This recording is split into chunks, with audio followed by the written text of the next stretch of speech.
Welcome to the Rim Break Rodeo. We hope this video helps. In this video, I will explain how to make hard leather.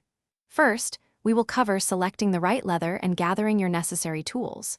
Next, we will dive into the actual hardening techniques, including specific temperatures and times. Finally, we will discuss how to properly shape and finish your newly hardened leather, ensuring a durable and aesthetically pleasing result. This guide will provide you with all the information needed to achieve excellent outcomes.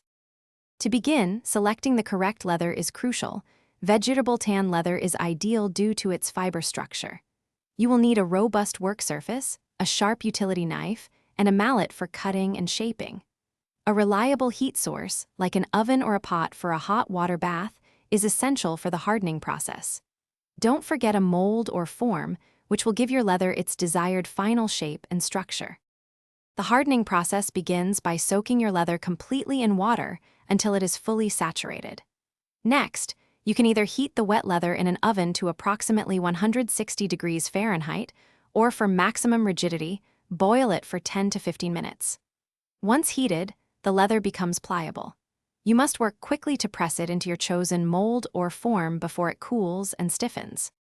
After shaping, allow your leather to dry thoroughly for several days.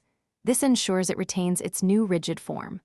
Once dry, apply a protective finish such as beeswax, carnauba wax, or a clear lacquer to enhance durability and water resistance. Carefully trim any excess material using a sharp knife or heavy-duty shears for clean edges. Finally, you can dye or tool the leather to add personalized decorative elements and achieve your desired aesthetic. Thanks for watching. Consider subscribing if we helped you.